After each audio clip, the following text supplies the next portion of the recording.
జో జో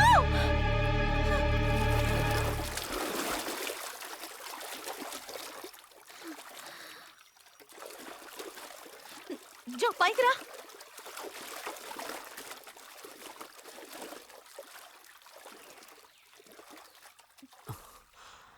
ఇలాంటి అందమైన కొలను కనిపిస్తే నాకు వెంటనే ఈత కొట్టాలనిపిస్తుంది. కానీ ఎక్కువసేపు నీళ్ళలో ఉంటే జలుబు చేసే జ్వరం రాదా? వస్తుంది, కానీ నాకు జ్వరం వస్తే చూసుకునే బాధ్యత మీదే. నన్ను చూసుకోవాల్సింది మీరే.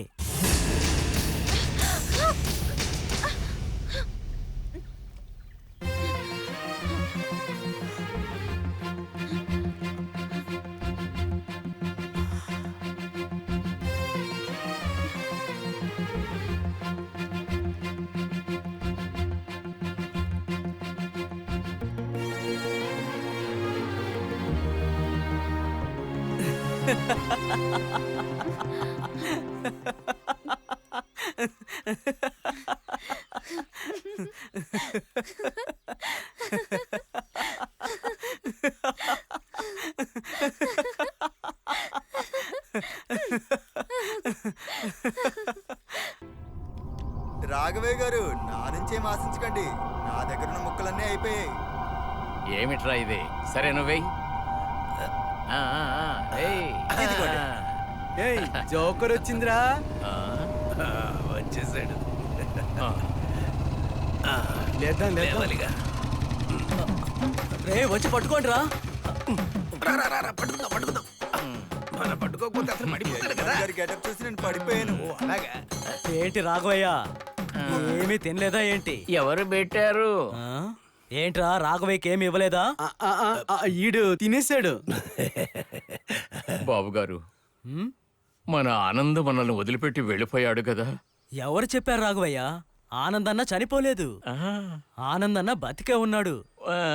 ఇలా చూడండి, చిన్ని కృష్ణ నా పేరైనా గాని ఇక నుండి నేనే ఆనందని. ఈ ఆనంద సామ్రాజ్యానికి, ఈ ఆనందకు సంబంధించిన అంతఃపురానికి నేనే యజమానిని. ఇక నుండి ఆనంద్ చేసేవన్నీ నేను చేస్తాను. బెస్ట్. ఈ చిన్న కృష్ణయ్యే మనకి యజమాని. అయినా నాకు చాలా భయంగా ఉంది. ఎందుకు? లోపల మీరు దాచిపెట్టిన కోట్లాది రూపాయల డబ్బు, బయట ఇద్దరిని చంపేసిన ఆ భయంకరమైన దుష్ట శక్తి, అవన్నీ మర్చిపోవడానికి ఇది చాలు కదా. చాలు. అయినా అంతఃపురానికి సంబంధించిన వ్యక్తులు ఎవరైనా వచ్చి వీటిని తీసుకెళ్లే అవకాశం కూడా ఉంది. అదంతా నేను చూసుకుంటాను రాఘవయ్య. 20 సంవత్సరాలుగా రానివాడు ఎవడన్నా వస్తే ఈ అంతఃపురాన్ని నేను అమ్మేస్తాను. అయ్యగారు ఎక్కడికి వెళ్తున్నారు? ఆనంద్ వదిలేసినవి కొన్ని ఉన్నాయి కదా, అవన్నీ వేస్ట్ అవ్వకూడదు.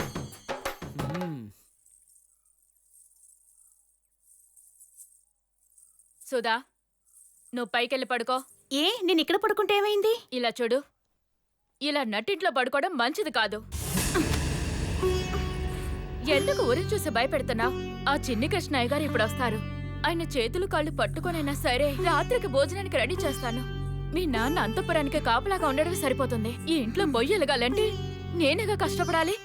అదంతా నీకొద్దు గాని వెళ్ళి పడుకోమ్మా.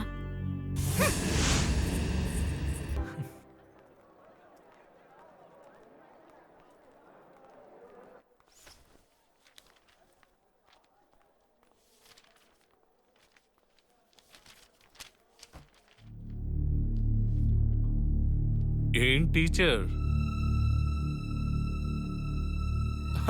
ఏంటిది మొదటిసారిగా చూస్తున్నట్టు? మీ మొహంలో నవరసాలు అన్నీ కనబడుతున్నాయి.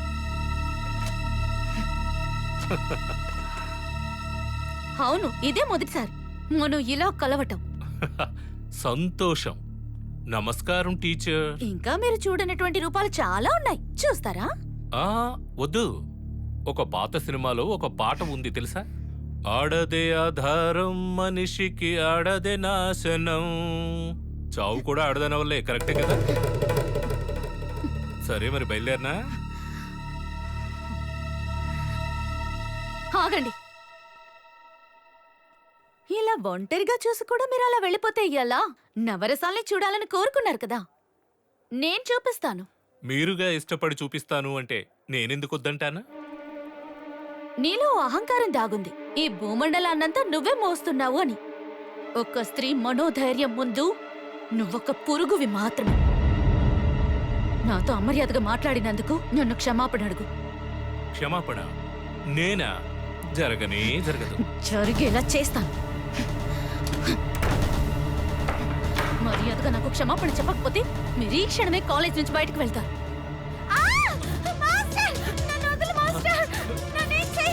టీచర్, టీచర్, ఏంటి మీరు చేస్తున్నది? టీచర్, చెప్పేది వినండి. ఏం చేస్తున్నారు మీరు? టీచర్, నేనేం చేశాను? చెప్పేది వినండి. టీచర్, ఏం చేస్తున్నారు మీరు అసలు? ముందు అడ్డు లేవండి.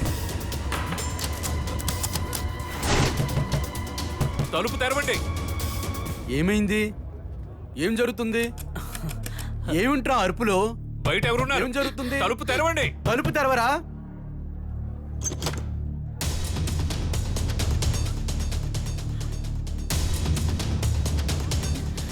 రాహుల్, ఏమిటి ఇదంతా? టీచర్ని భయపెడదామని. జాన్! సారీ టీచర్, ఇంత సీరియస్ అవుతుందని నేను అనుకోలేదు. మీరు చాలా భయపడ్డారు కదా. Sorry teacher, sorry. మాస్టర్ కూడా భయపడ్డారు. సంతోషం మాస్టర్, నాకు ఇది కావాల్సింది. మీ మనసులో ఉన్న భయం పోయింది కదా. ఆపో, నువ్వు మాట్లాడింది చాలు. 10 రోజులు నేను సస్పెండ్ చేస్తున్నాను. అదే నీకు సరైన శిక్ష. ఒక్కసారి ఇతన్ని క్షమించండి. No excuse. మీరందరూ క్లాస్కి వెళ్ళండి. పొమ్మంటున్నాను కదా.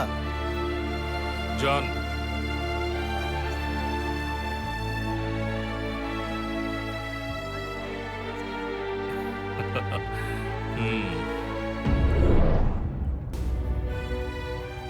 మీ నాన్న చనిపోయింది ఆ ఇంట్లోనే. ఆ నిజాన్ని నేను దాచేశాను. అతి ఘోరంగా చనిపోయిన మీ నాన్నగారి మరణం అందువల్ల నీకేం కాకూడదని 20 సంవత్సరాల క్రితం మీ అమ్మ తన మనసులోనే పెట్టుకుంది. అందువల్ల ఏమైంది? నిజాలన్నీ నాకు మిగతా వాళ్ళు చెప్తేనే కదా తెలిసాయి. కన్న తండ్రి మరణం ఎలా జరిగిందని కూడా తెలుసుకోలేని వాడిని అయిపోయాను. బాబూ, నాకు తెలియాలి, అన్నీ తెలియాలి. నాన్నగారు ఎలా చనిపోయారని. మీకు అడ్వైస్ చేస్తున్న చక్రపాణి ఎవరమ్మా? నేను చెప్పేది విను బాబూ. మీ నాన్నగారిని ప్రేమించిన ఒక అమ్మాయి ఉండేది, అరుంధతి. దుష్టశక్తులు అన్నీ కలిపి తన కచ్చి తీర్చుకుంది తను. ఆ శక్తిని ఆపింది మహామాంత్రికుడైన ఆ చక్రపాణియే. దుష్టశక్తిలా? ఆ చెత్త మాటలొద్దమ్మా. మనిషికి మనిషే శత్రువు తప్ప ఇంకెవరూ లేరు. అందువల్ల నాన్నగారి శత్రువులే ఆయన్ని చంపుంటారనుకుంటున్నాను. ఆయన అన్ని విషయాలు తెలిసిన వ్యక్తి. మరి ఇంత అమాయకంగా ఉండకమ్మా. వినయ్,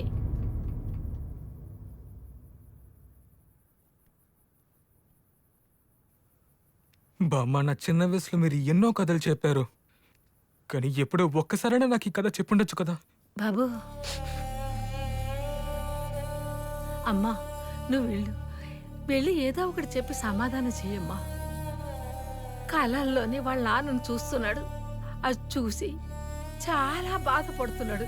వెళ్ళమ్మా.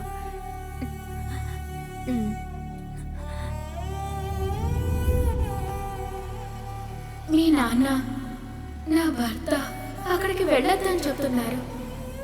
ఆ అంతఃపురానికి నేను వెళ్ళను, నిన్ను పంపించను.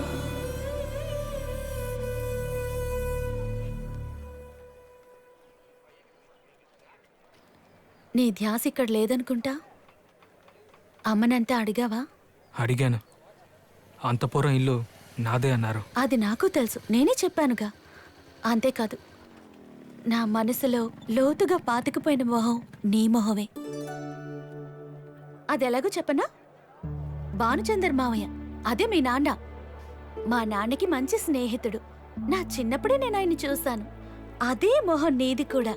పోయేంత వరకు వాళ్ళిద్దరూ కలిసే బ్రతికారు. సెకండ్స్ తేడాలో పోయారు. మరి అలాంటప్పుడు నాన్నగారు మరణానికి సంబంధించిన అదే కుటుంబానికి అంతపురం తాళం చెవిని ఏ ధైర్యంతో ఇచ్చారో నాకు అస్సలు అర్థం కావడం లేదు. వాళ్ళ మరణానికి కారణం అరుంధతేనని ఊళ్ళో వాళ్ళందరూ చెప్పుకుంటుంటారు. ఆ కాలంలో అంతఃపుర బాధ్యతలన్నిటినీ వాళ్ళిద్దరే చూసుకునేవారట. నిర్మల ఆంటీకి తాళి దారం అనేది మాత్రమే మిగిలుండేది. ఆ కుటుంబంతోటి దానికోసమే ఆలోచించుంటారేమో. ఆ తర్వాత ఊళ్ళో వాళ్ళ మధ్య వాళ్ళు వెలివేయబడ్డాక ఆ ఆస్తే వాళ్ళని అన్ని రకాలుగా కాపాడిందనుకుంటా. నేనలా ప్రశాంతంగా చూస్తూ ఉండలేను. మా తాతగారు, నాన్నగారు అందరూ జీవించిన అంతఃపురాన్ని ఎవ్వరూ పట్టించుకోకపోవడం నేను జీర్ణించుకోలేకపోతున్నాను.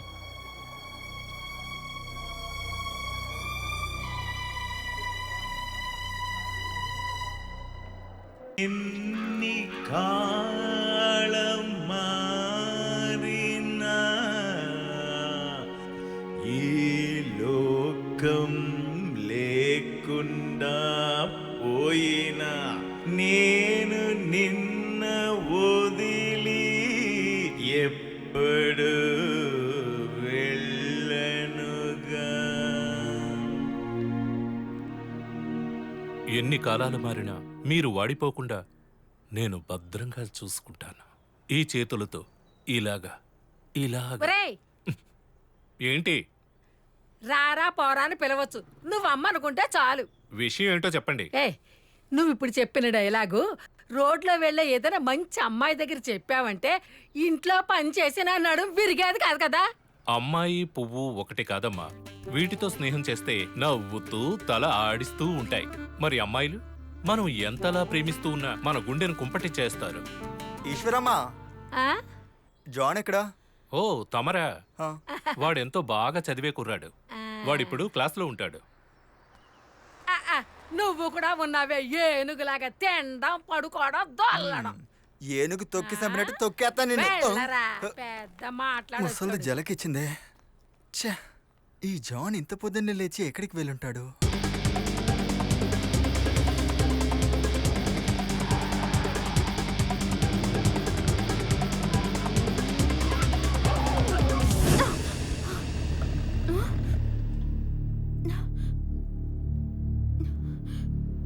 జో, నాకు భయంగా ఉంది. ఎందుకు భయం? ఒక అమ్మాయి వయసుకొస్తే ఇక బంగారమే. Don't worry. Noora, room number 202 కొంచెం కనెక్ట్ చేయాలి. హలో, నేనే గ్లోరీని. ఒంటరిగా వచ్చావా? అవును, ఒంటరిగానే వచ్చాను. ఓకే డార్లింగ్, కమాన్.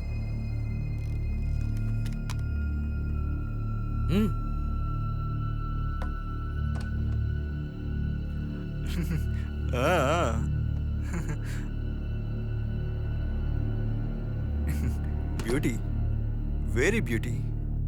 ఈ ఊరంతా నీ అందాన్ని చూడకుండా ఉండడానికి నాకు నీ అందం చూపించడానికి వచ్చావు కదా. ఓకే డార్లింగ్, కమాన్.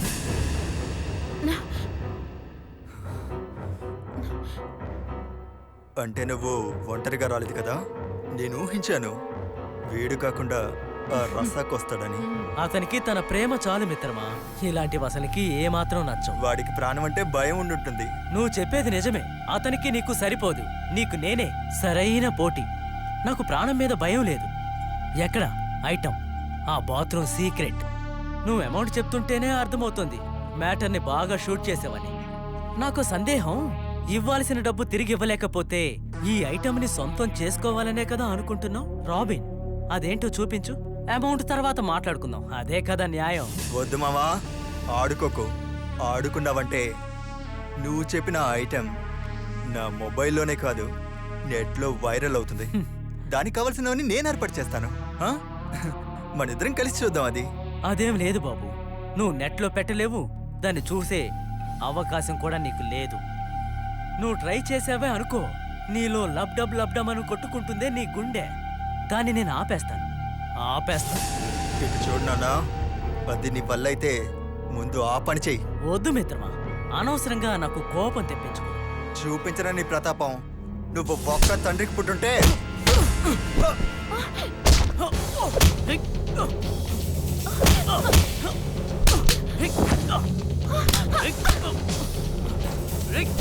ఏంటిదంతా?